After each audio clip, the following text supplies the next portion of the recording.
son biomoléculas de característica orgánica, ya eso lo podemos ver. Que más propiamente se dice que son proteínas. Por eso hemos avanzado proteínas y ahora estamos en enzimas. Son proteínas que se caracterizan por ser catalizadores biológicos. Son catalizadores biológicos. Entonces viene la interrogante aquí. Si una enzima es una proteína, es un catalizador biológico o lo que se llama biocatalizador, la pregunta es, ¿qué es un catalizador?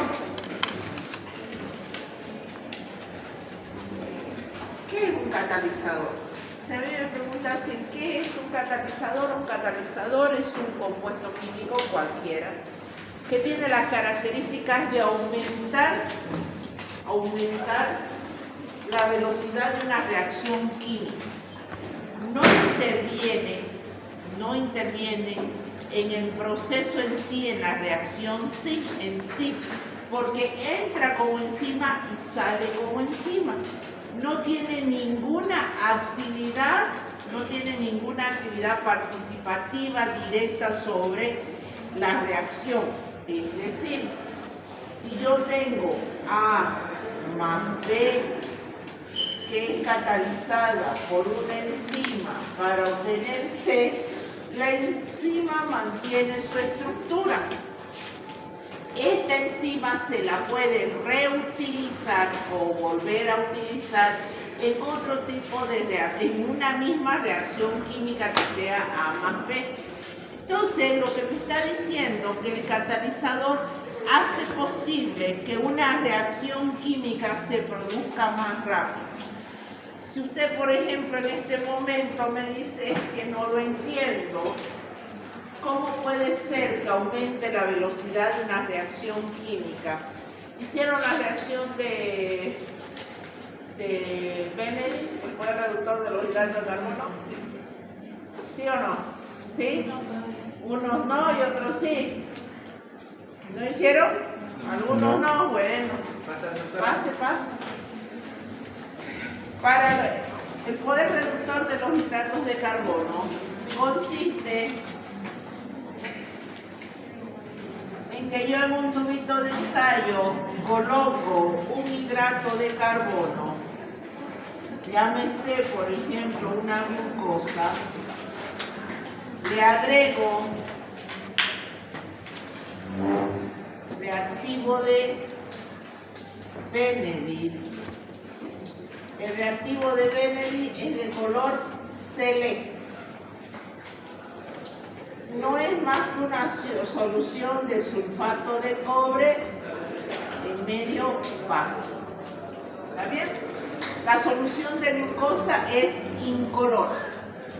Si uno ¿acaso cuando ustedes le agregan sacarosa a su tecito, a una muestra con agua, esta adquiere color? No adquiere, ¿no ves? Entonces, la solución de glucosa es incolora. Yo tengo una solución de glucosa, le agrego el reactivo de Benedict, que es de color celeste. ¿Por qué es de color celeste? Porque está sulfato de cobre en medio vaso. De ahí, ¿qué hago yo? Caliento, llevo a la llama, ya sea de forma directa, lo caliento en la llama, ya sea de forma directa o de forma indirecta, llevándolo a baño María. La cuestión que si lo llevo a la llama, lo pongo a flamear aproximadamente unos 10 minutos a menos, y yo observo lo siguiente. Si el hidrato de carbono es reductor, si es positivo o reductor, aquí yo voy a obtener un color rojo ladrillo. Entonces yo digo, si aparece ese color rojo ladrillo, el hidrato de carbono es reductor. Pero si no aparece ese color rojo ladrillo, si queda esto nomás celeste, yo digo el hidrato de carbono es no reductor. Y se acuerdan que en teoría habíamos visto que para que sea reductor tiene que tener sus carbonos anoméricos libres. De tal manera que, por ejemplo, la lactosa es reductora. Los monosacáridos son reductores. Los disacáridos, a excepción de la sacarosa, son reductores. Y los polisacáridos son no reductores. Eso es importante que ustedes recuerden, porque hay en la prueba de moco fecal que ustedes lo van a solicitar en algún momento de su vida profesional, para cuando llega un niño, por ejemplo, con diarreas recurrentes, que la mamá ya le hizo rotavirus, que la mamá ya le hizo coprocultivo, que la mamá le hizo investigación de parásitos y todo le sale negativo, hongo negativo, pero resulta que presenta diarreas recurrentes. Y por ahí ya le hicieron moco, y hay una parte en el moco fecal que sale azúcares reductores. Entonces, en esta parte, generalmente cuando no hay esta reacción, le ponen no reductor o no presenta. Y cuando le pone presenta o sí reductores, ¿qué me está diciendo? Que se está eliminando a través de las heces un hidrato de carbono que es reductor. Entonces, ¿quién es el que para un bebé que es lactante y solamente toma leche está eliminando el hidrato de carbono en esas heces? Es la lactosa. Entonces, cuando me da hidratos de carbono reductores, me está diciendo: este niño tiene una intolerancia a la lactosa y me está eliminando lactosa por las heces, porque no debería tener. ¿Se dan cuenta? No debería presentarse la lactosa en las heces. ¿Y cómo se hace? Se hace así, tal cual. En vez de colocar aquí una solución de hidrato de carbono, que era la práctica que se supone que tienen que haber hecho, aquí se coloca la muestra diarreica. La muestra diarreica del niño, se le agrega el reactivo de Benedict y se me forma. Si se me forma el color ladrillo, yo digo la presencia de hidrato de carbono reductor. ¿Pero por qué se da este color rojo ladrillo? Porque aquí está la glucosa más este cobre más 2. Resulta que la glucosa se va a oxidar a ácido glucónico y lo reduce al cobre. De 2 lo pasa a cobre más 1.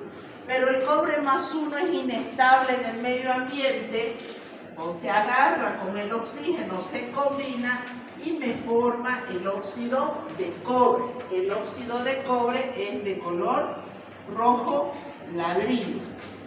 Para esto yo tuve, sin embargo, que llevar a una llama. Cuando veo hidratos de carbono reductores en una muestra, moco presente, dice la característica diarreica, entonces, y veo esto, yo digo, ese niño tiene una intolerancia a la lactosa. A la mamá, quítele la leche, quítele esa leche que le está dando, dele leche deslactosada. Dele leche deslactosada y veamos. Y entonces se supone que cuando empieza a tomar leche deslactosada, la diarrea empieza a ceder y esto se me convierte en que no presenta. ¿Estamos de acuerdo? Eso es importante que ustedes manejen, porque una cosa es tener, por ejemplo, un moco positivo con sangre, por ejemplo, con sangre.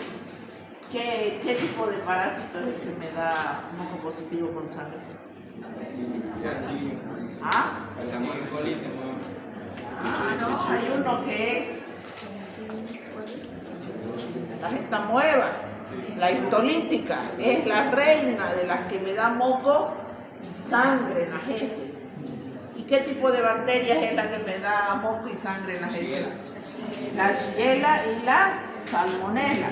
Entonces, fíjense ustedes que Si se me diera ese parámetro y me tiene que salir pues en la muestra, más obviamente que me tendrá que dar de alguna manera parásito positivo, me saldrá si es una entamoeba histolítica, ahora si es cuestión bacteriana me tendrán que hacer un coprocultivo, pero si todo esto le salió negativo y la presencia generalmente, no debería haber sangre, pero si la presencia es un moco positivo, entonces, y todo lo demás me salía negativo, negativo para parásito, negativo para bacterias, negativo para levadura, negativo, y yo pido exclusivamente una orden que dice investigación de azúcares reductores. ¿Qué le está diciendo? Pase. ¿Qué le están diciendo al laboratorio? ¿Sabe qué? Me mandaron una prueba de moco fecal que no confío. En esto no confío. Solo quiero que me hagan investigación de azúcares reductores. Entonces, ¿qué tiene que hacer la mamá? Llevar nuevamente el pañalcito, dado vuelta, ya saben que se recolecta del otro, no del lado absorbente. El pañal lo tienen que colocar del lado no absorbente al bebé. Una vez que haya hecho sus deposiciones diarreicas, se lleva inmediatamente al laboratorio. El laboratorio agarra una micropipeta, lo coloca en el tubo de ensayo, le agrega el reactivo de Benedict, lo calienta. Si ve un color rojo ladrillo, presencia de hidratos de carbono reductores. Y ustedes tienen que saber cuáles son los hidratos de carbono reductores, porque no vaya a ser le manden el resultado, presenta. Listo. No va a llamar usted al laboratorio y le va a decir, dígame cuáles son los hidratos de carbono reductores. Se supone que ya usted lo maneja, se supone que usted ya lo sabe, por algo lo está solicitando. ¿Estamos de acuerdo? Ahora, ¿a qué va la acotación de esto? Yo me iba a este ejemplo por lo siguiente. ¿Qué es lo que tiene que aparecer acá para que la reacción se produzca? Calor. ¿Sí? Energía. Calentarlo el tubo de ensayo. Para que aparezca ese color o no aparezca, para que la reacción se produzca, yo tengo que haberle dado energía calorífica. Muy bien. En nuestro cuerpo se generan N cantidad de reacciones químicas. Esta es una reacción química. En nuestro cuerpo hay inmensidad de reacciones químicas. Si en la glucólisis nomás tenemos más de 10 reacciones químicas. Entonces viene la pregunta. Si ustedes almuerzan al mediodía, hasta las 4 de la tarde, nuevamente el cuerpo le está pidiendo energía, en 4 horas. En 4 horas usted a las 4 de la tarde, 5 de la tarde, está buscando un cafecito. Tiene hambre. ¿Por qué tiene hambre? Porque el cuerpo le está pidiendo otra vez energía. Y usted dice, pero si almorcé, y eso se almuerza bien pesadito, ¿no? Se almuerza puro hidratos de carbono, polisacáridos. Porque si usted se come una ensaladita de fruta al mediodía, créame que en 2 horas va a estar con hambre, ¿no ve? Muy bien. Entonces, ¿qué es lo que ocurre aquí? Los procesos de oxidación, de reducción, los procesos de vías catabólicas, en 4 horas los agotó. Ya se está sintetizando glucógeno para guardar para la noche, ya se estarán sintetizando algunas proteínas. ¿Por qué tan rápido?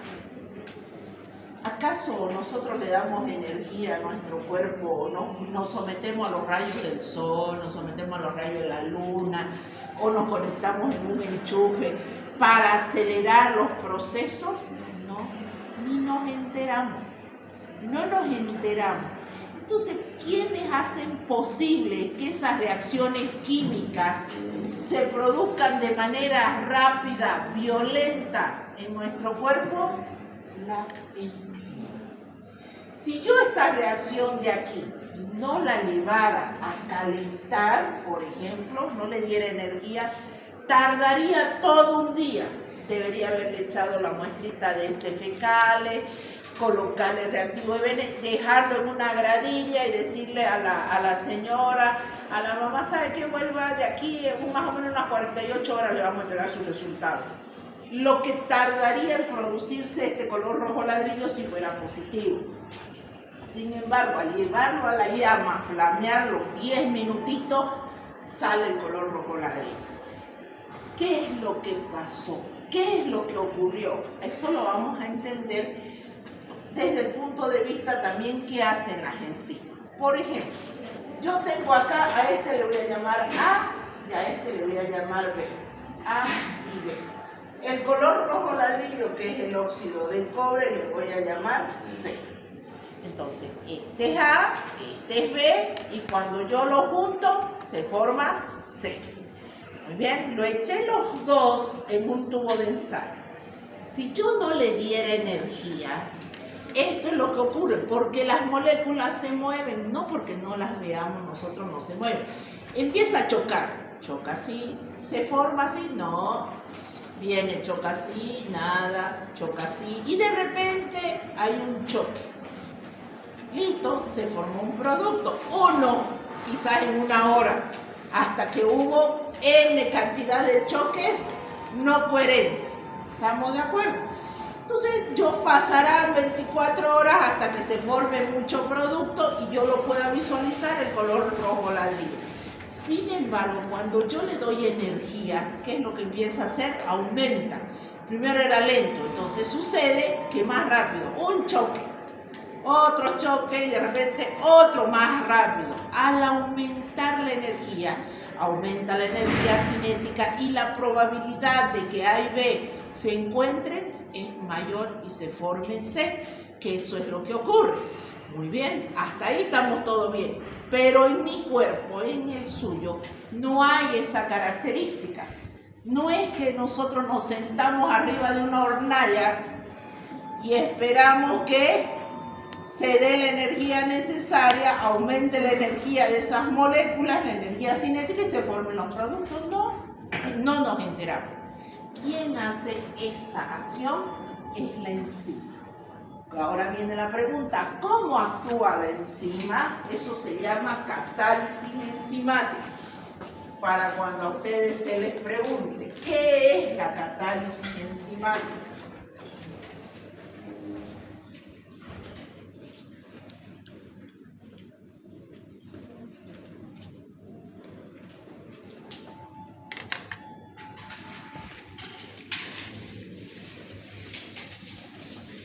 Resulta que la enzima, hagan de cuenta que ahora mi mano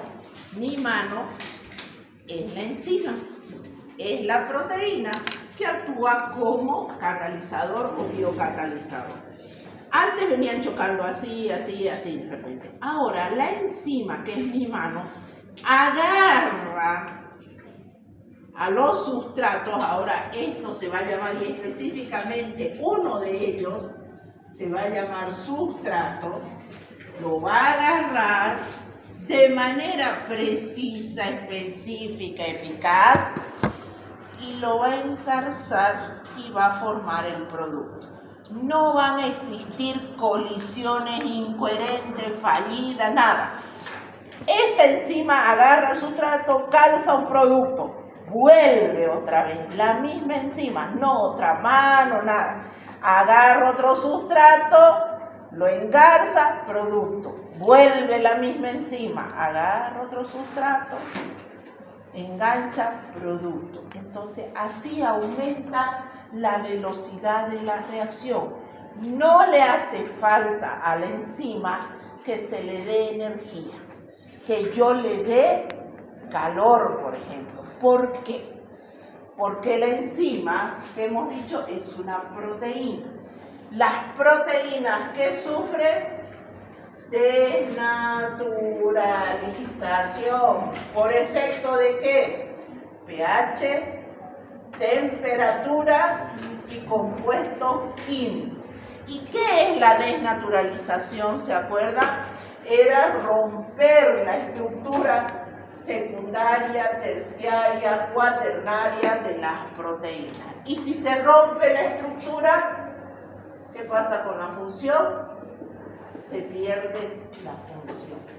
Vale decir, si yo a esta proteína la rompo, la cambio en un aminoácido, pierde su estructura. Si pierde su estructura, deja de ser biocatalizador.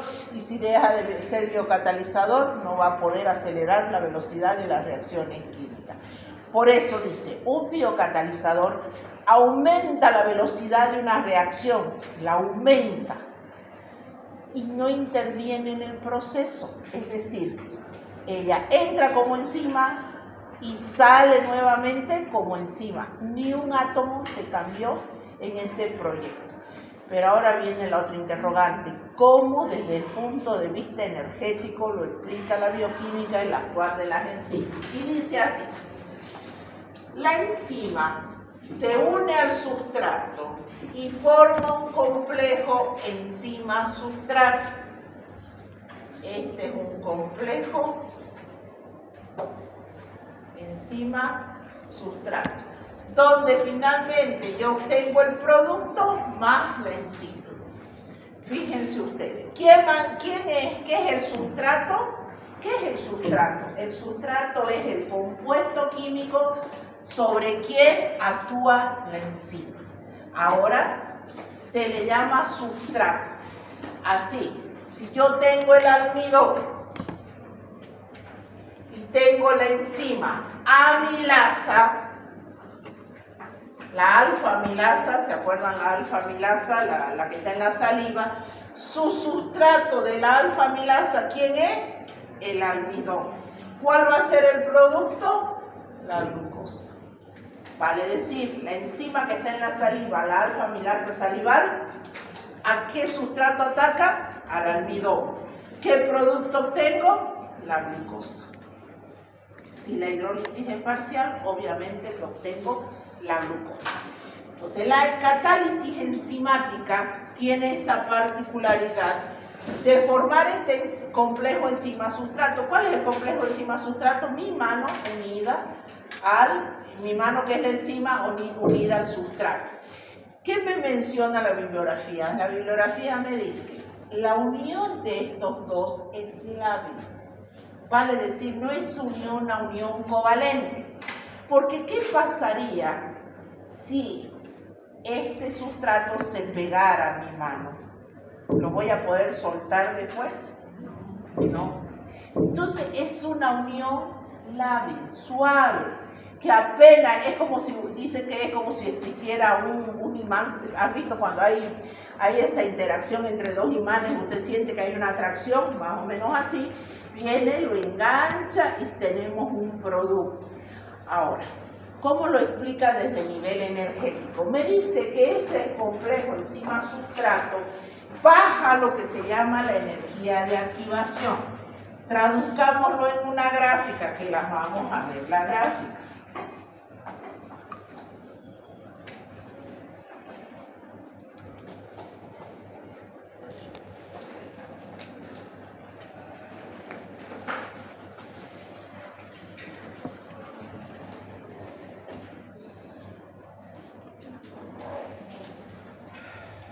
Esta es la energía, se llama energía libre.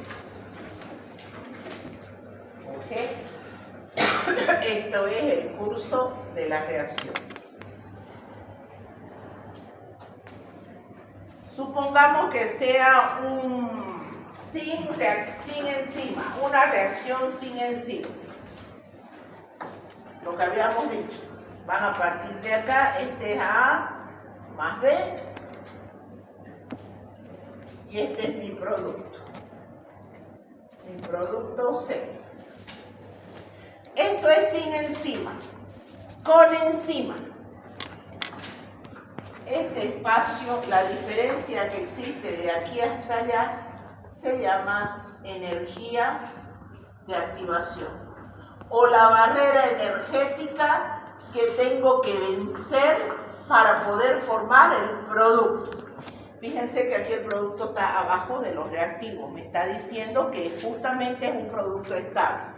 Ahora vamos a llamarle, ya no le voy a llamar A más B, a la misma distancia le voy a llamar sustrato. Quiere decir que va a haber una enzima. La enzima agarra el sustrato y me forma nuevamente el producto C. ¿Cuál fue la diferencia? En que esta energía de activación es menor, es más pequeña. Dicho de otra manera, para que a ver lo entiendan un poco. Si yo a esta reacción que acabo de borrar, A más B, no le doy calor, ¿se va a producir la reacción? Sí, se va a producir. Solamente que va a tardar, ¿cuánto? Días. Lo tendré que dejar en una gradilla, dejarlo ahí, si es mi práctica de laboratorio, volver a la otra semana y recién yo voy a ver un producto. Le añado calor y se da en cuestión de 5 minutos. Y usted dice, color rojo, ladrillo, lactosa positiva, glucosa positiva, almidón negativo. Muy bien, en cuestión de minutos.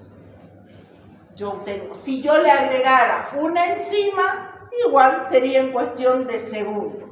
Lo que me está diciendo esta gráfica es la siguiente. Que yo puedo tener los reactivos, formar un producto sin enzima, tener los mismos reactivos que ahora se llaman sustrato, con enzima obtengo el mismo producto. Dicho de otra manera, las enzimas no crean superproductos.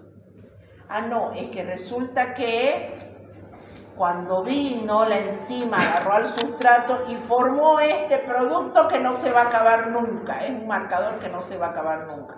Falso. Es el mismo producto que se formaría si no existiera la enzima. Es exactamente lo mismo. ¿Qué es lo único que hace la enzima? Que la reacción sea rápida. Listo. Que el producto se forme, mucho producto en poco tiempo. Nada más. Nada más. Entonces, ¿qué me dice la catálisis enzimática? La catálisis enzimática me dice, se disminuye esto que hace que se haga más largo el tiempo, como que usted está yendo de aquí a Samaipata y de repente tiene que subirse todo un cerro y de la noche a la mañana lo tumban los cerros. Resulta que si usted tardaba para ir a Samaipata 8 horas porque tenía que subir y bajar cerro, resulta que como los tumbaron los cerros, se hizo más pequeñito, más pequeño, ahora usted tarda 3 horas en llegar a Samaipata. Eso es, y no porque usted por eso llega allá y se convierte en Superman, no, simplemente que lo hizo en un tiempo récord. Lo mismo hace la catálisis enzimática, dice. La energía de activación se disminuye porque viene la enzima y forma un complejo enzima-sustrato, que está aquí el complejo enzima-sustrato, forma ese complejo enzima-sustrato que disminuye la energía de activación y obtengo el producto. ¿Está claro? Así actúan las enzimas. Todas las enzimas. Ahora, ¿qué es lo que hay que cuidar de la enzima? Que la enzima es una proteína. Vale decir, ¿quién la sintetiza la enzima? ¿Quién sintetiza la enzima? ¿Quién da el molde para sintetizar las enzimas? El código genético. ¿Qué necesito para la síntesis de mis enzimas? Aminoácidos. Todo lo que aprendí de proteínas lo tengo que volcar a enzima. Vale decir, cuando hablamos hay que mantener el equilibrio ácido-base, porque el pH, que era lo que quizás en su momento no se mencionó y usted no lo entendió, un desequilibrio del pH desnaturaliza las enzimas. ¿Qué quiere decir? Si hay una alteración grave del pH, las enzimas que estaban sobreviviendo a un pH de 7.4 empiezan a desorganizarse. Si se desorganiza su estructura, se pierde su funcionalidad. Quiere decir que ya no sirven como biocatalizador. Entonces tengo que mantener pH, tengo que mantener temperatura. Tampoco, por eso dice la temperatura máxima que el cuerpo aguanta. ¿Cuánto es? 40. Empezando de ahí usted convulsiona, usted puede perder la vida, etc. ¿Por qué? Porque no se olviden que el 50% de nuestro cuerpo, de la parte seca, es proteína. Y las proteínas se desnaturalizan por efecto de la temperatura. Entonces, hay que cuidar a nuestras enzimas. Cuando hay un desorden genético que me lleva a que mi cuerpo no sintetice una de las enzimas, se presenta una alteración en el metabolismo respectivo. Llámese, no hay la lactosa. ¿Qué voy a tener? Intolerancia a la lactosa. Voy a degradar la lactosa, no hay la lactasa, que es la enzima de la lactosa. ¿Qué voy a hacer? No voy a degradar la lactosa, ese disacárido. Ayer, ¿qué era lo que veíamos ayer en las exposiciones? Por ejemplo, decían el síndrome de Gilbert. El síndrome de Gilbert no tiene la UDP, glucuronil transpeptidasa. Listo, no lo tiene. Este paciente nació sin esa enzima.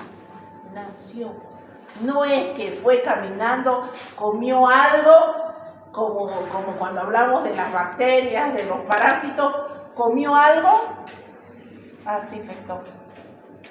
Y ahora resulta que no la tiene la enzima. No.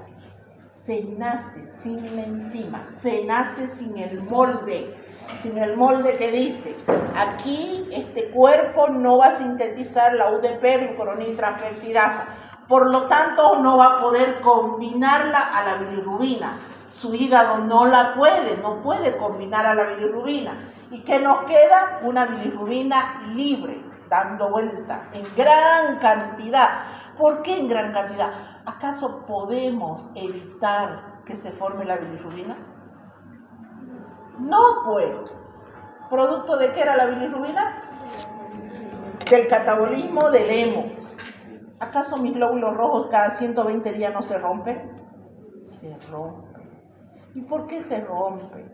Porque tienen un gran trabajo de transportar el oxígeno. Y el oxígeno es gran formador de radicales libres. Es el peor trabajo, creo, que tiene nuestro cuerpo, los glóbulos rojos. Pero es lo que nos mantiene vivos. Pero cada 120 días los pobres tienen que ser cambiados para tener nuevos glóbulos rojos. Entonces, todos los días nuestro cuerpo está dando vuelta a la bilirrubina en menor cantidad, en mayor cantidad, pero esta se conjuga, me le da color a las heces, me le da color a la orina, se forma la bilis, etc. Pero si soy una persona que no tiene la enzima, ¿qué es lo que ocurre? Queda dando vuelta esa bilirrubina y tengo un color amarillento constante, que va a depender de que tanto me ponga al sol, de que tanto esté andando, que puedo llegar a vivir con eso, claro que viviré con eso, con escleróticas amarillas, las palmas amarillas, etc. Entonces, cuando nosotros veamos alteración del metabolismo del glucógeno, vamos a ver 8 patologías, pero para eso ahí dice deficiencia de la glucosa 6-fosfatasa, por ejemplo. Este paciente presenta debilidad, cansancio, etcétera, porque no tiene la enzima la glucosa 6-fosfatasa. Quiere decir que nació. Entonces, todo paciente que nace sin ciertas enzimas tiene alteraciones en las vías metabólicas. Por eso, hoy en día está tan de moda los estudios moleculares, los estudios en ADN, porque lo que se pretende es tratar de descubrir esas enfermedades que cuestan pues detectarlas. No es que usted lo va así nomás a golpe de vista, de repente le llega un paciente con bilirrubina alta. Le va a tomar su tiempo bajo las características clínicas detectarlo, la patología en sí. Entonces las enzimas, ¿por qué son importantes? Importancia bioquímica o importancia biomédica, ¿por qué son importantes? 1. Permiten la vida sobre la tierra. Sí o sí, permiten la vida sobre la tierra. Si no hubiera enzima, no hay vida sobre la tierra. 2.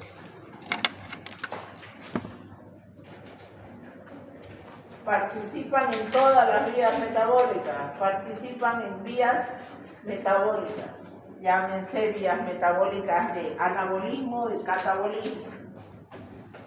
3. Contribuye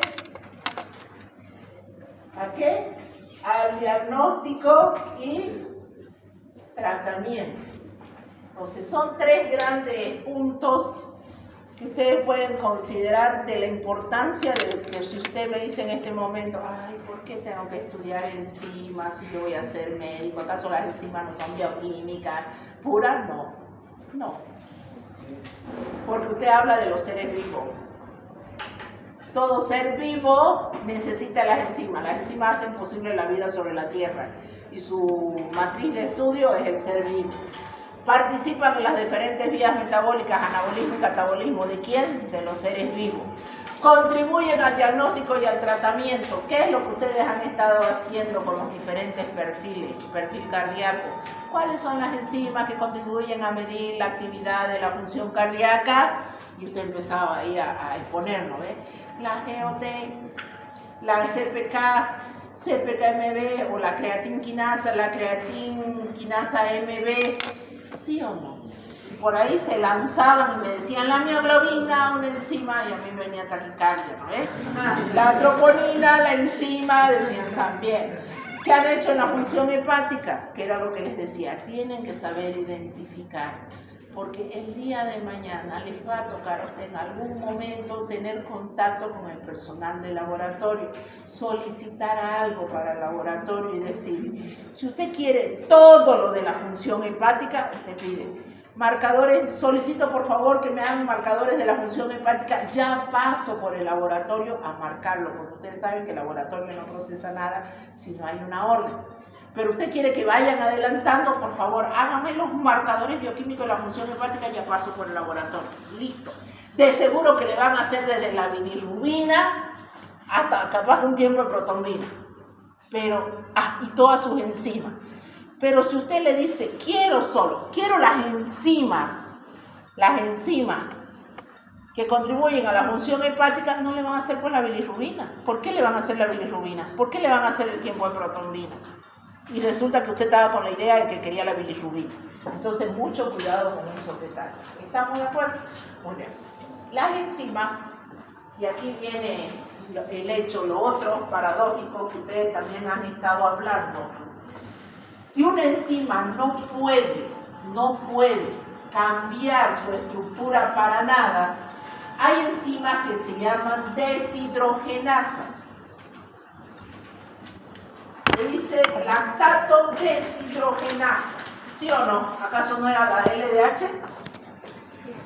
Lactato deshidrogenasa.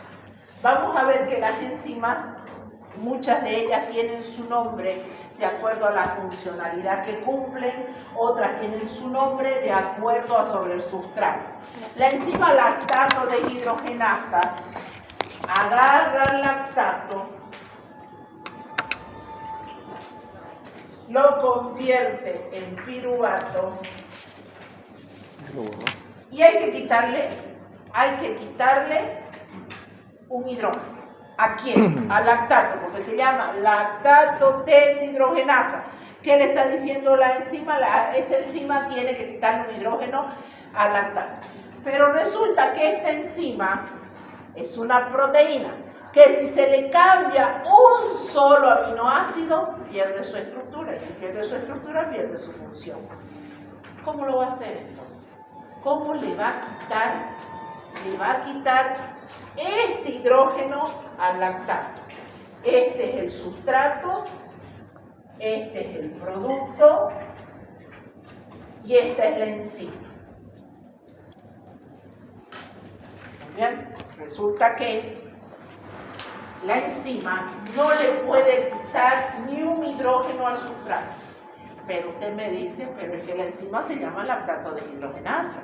Y ella tiene que sí o sí quitarle un hidrógeno al lactato, o quitarle hidrógeno al lactato para convertirlo en piruvato, si no, no hay función. Para eso, las enzimas tienen ayudadores. Su libro, el Antonio Blanco, les llama grupos prostéticos. Aquí aparecen los metales y aparecen las coenzimas. ¿Qué vienen a hacer estos? Ayudadores de la actividad enzimática. O dicho de otra manera, ¿quién ayuda a la actividad de la enzima? Las coenzimas y los metales. ¿Quiénes son esas coenzimas? Esas ustedes la conocen. El famoso NAD. ¿Cuáles son las coenzimas? NAD, FAD, FMN. ¿Qué vienen a hacer esas siglas que tienen que irse acostumbrando? No son siglas políticas, sino nicotinamida de dinucleótido, flavin adenin dinucleótido, flavin mononucleótido. ¿Qué vienen a hacer estas? Vienen a cumplir una actividad de ayudar. Entonces ustedes dirán, ¿cómo las ayuda? Por ejemplo, la enzima, la coenzima NAD, viene, lo agarra al lactato y le quita su hidrógeno y se convierte en NAD hidrogenado, y algunos le ponen acá más otro protón.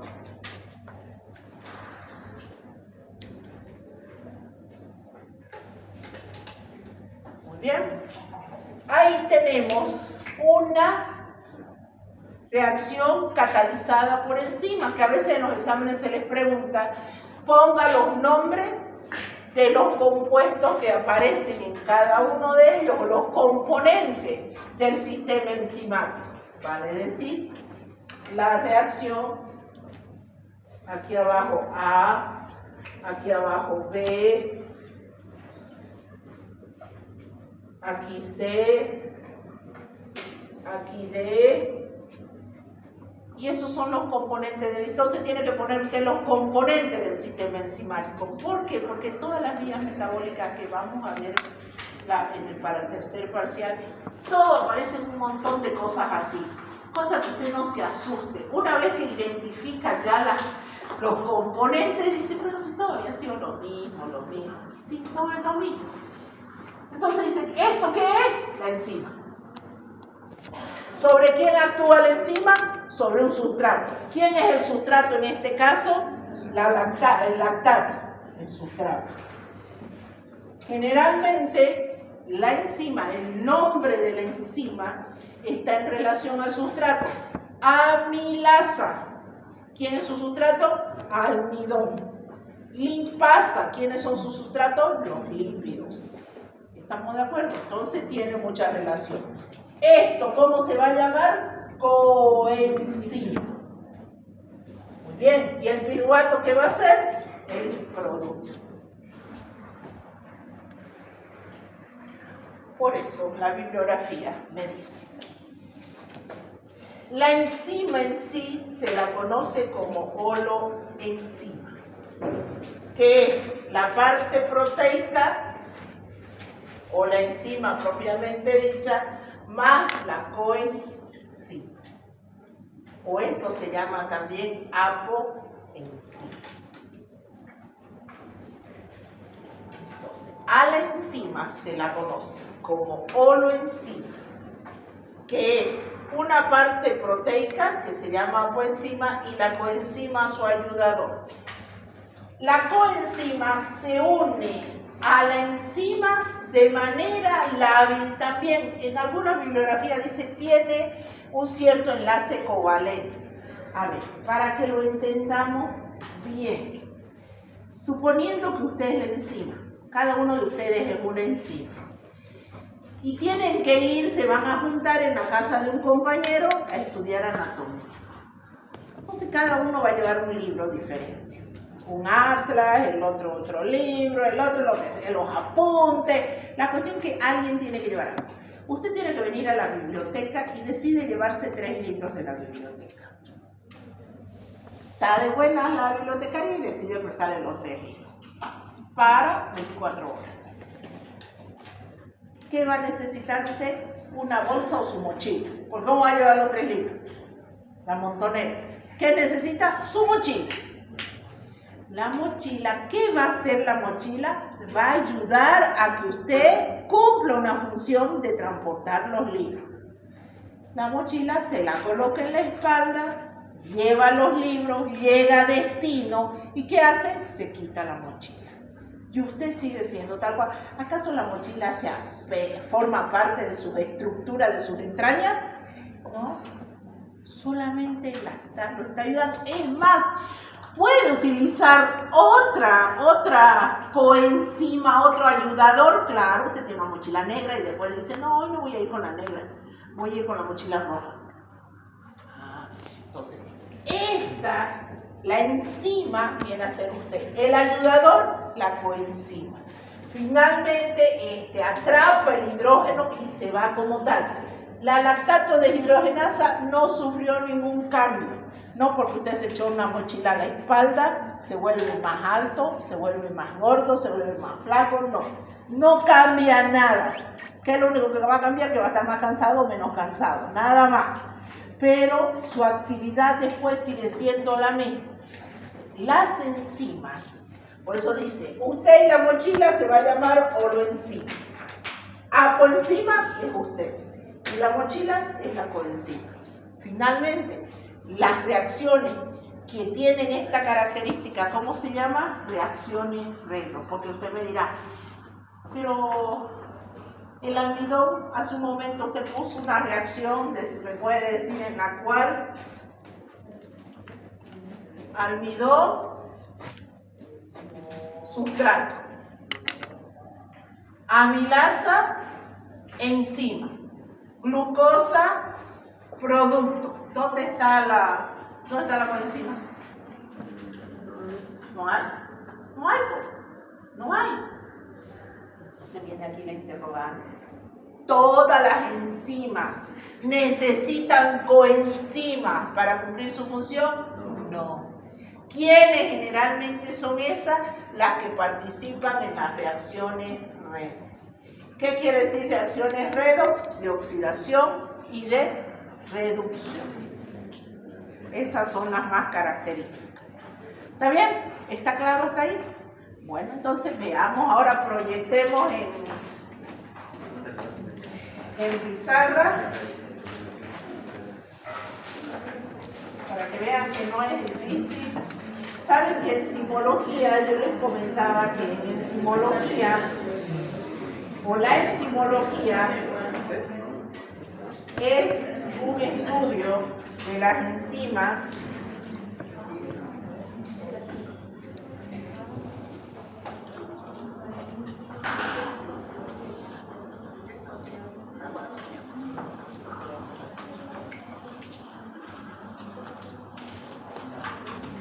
les decía que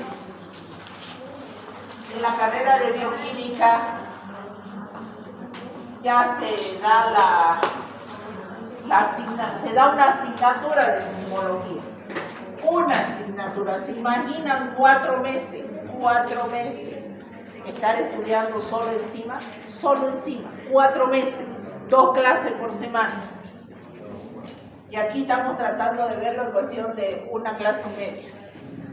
Para que vean. Porque es amplia. Las enzimas no solamente se utilizan en la medicina como diagnóstico y tratamiento. Las enzimas se utilizan en la farmacología, las enzimas se utilizan en la industria cosmetológica, se utilizan en la industria alimenticia. Es más, la clasificación que nosotros vamos a ver es la clasificación sencillita. Existen libros enteros de clasificación de enzimas y subclasificaciones. Entonces es bien pesado. Involucra mucha fisicoquímica.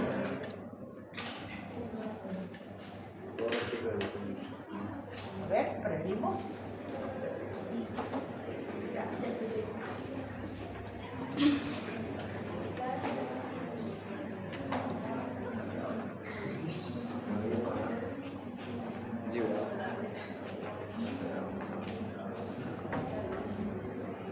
¿Alguien de aquí? ¿Quién estudiaba aquí bioquímica? Usted creo, ¿no? ¿Llegó a ver enzimología o no? Ya no, ¿no? Es hasta segundo, no hasta segundo semestre. Es todo un semestre. Mira que me sale.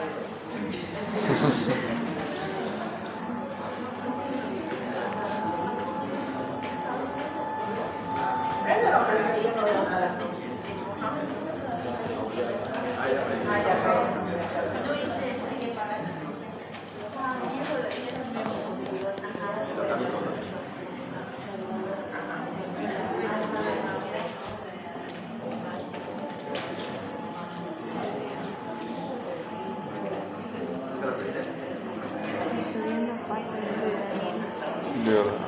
A las 5, no vamos 10 minutos antes, a las 4 tengo una reunión yo.